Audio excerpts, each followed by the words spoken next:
4th of July season is here, and that means it's time for a distressed flag Cerakote treatment on our AR-15. I'm going to go through the entire process for that in this video. Hey guys, Gavin Gear here from UltimateReloader.com. We've actually shown a distressed Cerakote job here on the channel. It was when I went to advanced applicators training. I did a bolt action rifle chassis. We did green and yellow on that with black over the top. It was not just the rifle chassis components, but it was also the rifle scope and the ring. So you're gonna wanna check out that story, and you can go to the training to learn these types of techniques. Well, it turns out 2 years ago at the Rock Trek Olympics, Niels Jonassen won this AR hardware. He's gonna build an AR-15 with it. I've been asking him, hey, what do you want? What do you want? Recently he said, you know, I finally decided. I want a distressed flag. Great timing with the 4th of July. Let me run down the process that we're gonna show in this video, and then we'll get to work. Okay, so we've got a handguard, we've got an upper receiver, and we've got a lower receiver. In order to prep these for Cerakote, we're gonna go through the standard process of putting them in the sandblaster, blasting them with 100 grit aluminum oxide. That's going to provide a mechanical adhesion layer between the substrate, which is the aluminum parts here, and the Cerakote itself.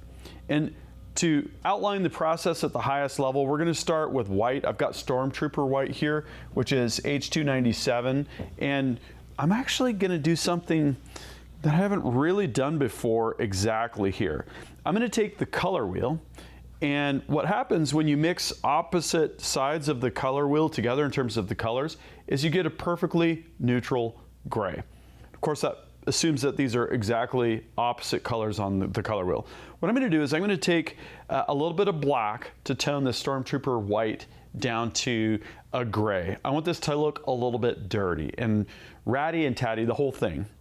And then for the red, we're going to take a little bit of green and just tone that red down a little bit.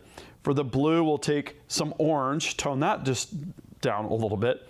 And then we'll go through the process of applying the white to everything. It'll actually be a very, very light gray because we've toned it down with some graphite black. Then we're going to go through different sequences of masking, applying different colors, and doing a quick flash in the oven, just so that the Cerakote is cured enough so that we can use stencils and we can use tape without getting fingerprints on it. And you know, it's not going to be fully cured, but it's cured enough so that we can handle it without changing its appearance and its properties. So when we get all of the colors on, then we're going to go over with a mist of black, and then take some steel wool or a Scotch-Brite pad to apply the distressed final appearance, then throw it in the oven and cure for 2 hours. So that's where we're going with this. I'm going to get these parts into the sandblaster and get this prep ready so that we can spray that white.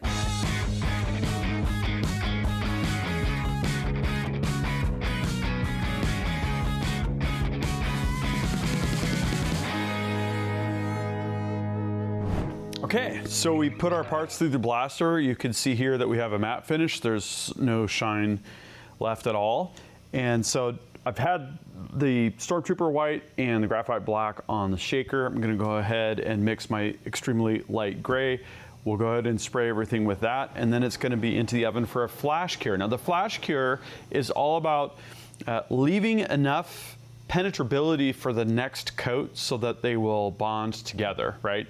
Kind of a chemical melting together, if you will. But to tack it up enough so that we can handle it. And we're gonna be using the BAE 0300, that's the new oven from Built American. By the way, this video is brought to you by Built American, and we were able to negotiate twice the discount. We had the UR5 code, now it's UR10, that's 10% off your entire purchase at Built American. Okay, so I'm gonna rack this stuff up, mix up my light gray, and get that sprayed.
Okay guys, this AR is done and I'll have to say I could not be more happy.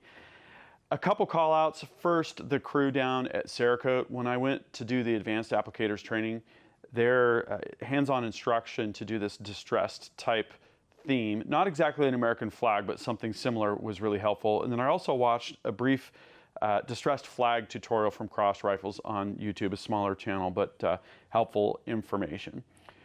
Overall, the process was straightforward, and having done a different type of distressed pattern, it felt pretty natural.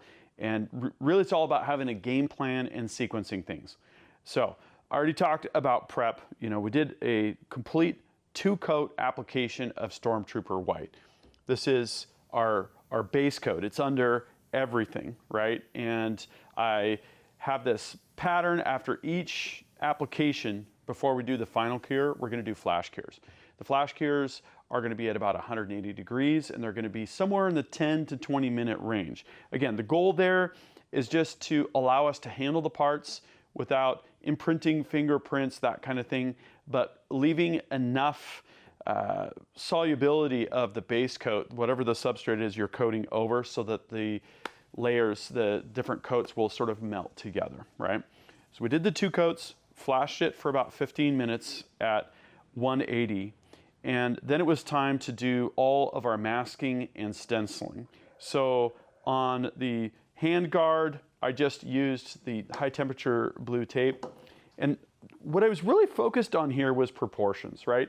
So I actually got from VectEasy an American flag vector file. We used that to cut our stars with our vinyl cutter, but I wanted to make sure that I was very intentional about the spacing of the stars and the proportion of the stars to the stripes. So I actually got out my digital calipers. I did some math to make sure that that was going to lay out correctly. I really wanted the stars and the blue to be on the upper and lower receivers, right? Because it makes this kind of nice square block. It just makes sense. And then extending forward, I pretty much doubled the height of the stripe compared to what I had initially planned. And I think in terms of proportions, that really worked out great. If we look at the bottom here, there's a thinner stripe down here. We've got this broad white stripe, and then the entire top section is red. And I think that turned out really well. So basically all there was for masking was a few lines of this width tape here, which is about 1/2 inch, it looks like. That's all there was.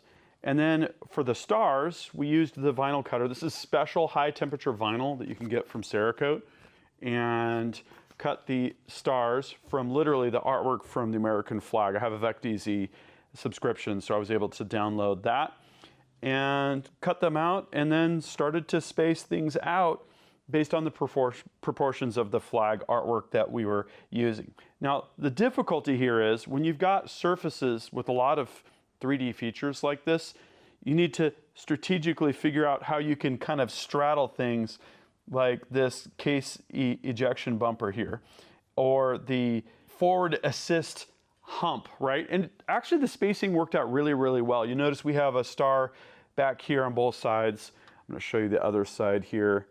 Similar thing on this side. We had, some complications here around the bolt stop lever, but nothing that was really bad, and it just kind of adds to the character.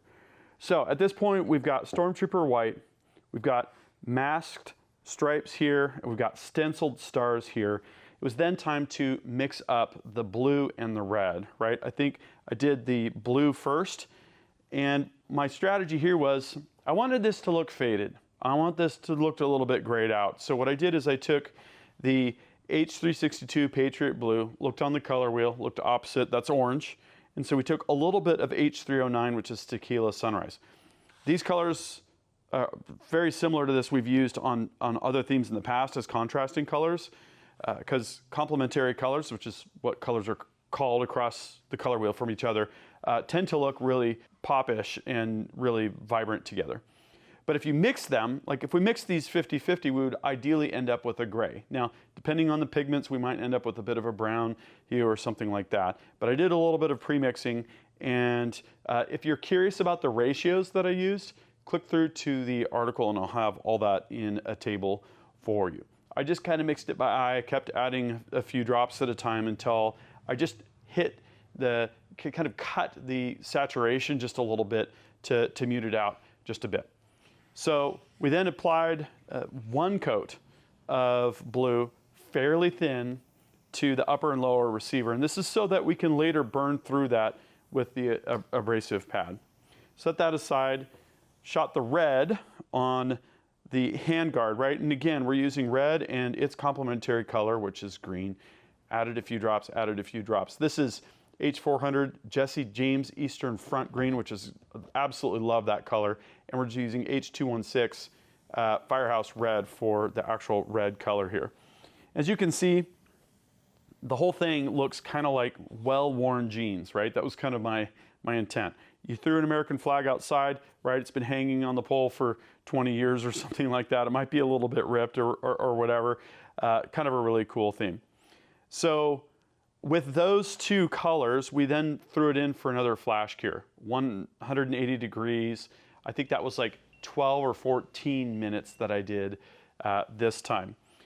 Let the parts cool off, and then use the abrasive pad. For this, I used red Scotch-Brite. It was a little aggressive. I might try gray next time to do kind of the burn through, right? We're hitting the corners, we're burning through different sections, and we're kind of giving it a variegated, alternated pattern so that it just looks well worn. Anything that would be, you know, rubbing against, you know, gun storage or, you know, being banged around on, I kind of emphasize that. It's just really kind of an artistic thing. You kind of have to figure out what look you're going for. I also burned through to the aluminum, you can see in spots, and I think that really adds to the overall look. So at this point, we have red with some burn through to white. We have blue with some burn through to white. Now it's time to add some H146 graphite black. And what I did for this was I kind of used the gun like an airbrush. Circular pattern, really high pressure, very low fluid. So the trigger stop is your fluid. I back that towards barely open and I get a really nice fine mist. And I misted over kind of the whole part, but then in the sort of the shadow areas, we added just a little bit more. It's easy to go overboard on this. And if you do, it's gonna look a little fake, I guess you could say.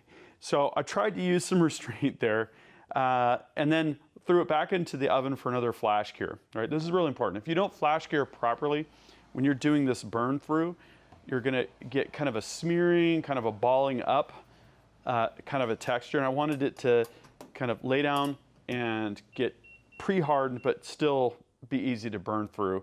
And so I think we were in there for something like 8 minutes at 180, and that was absolutely perfect.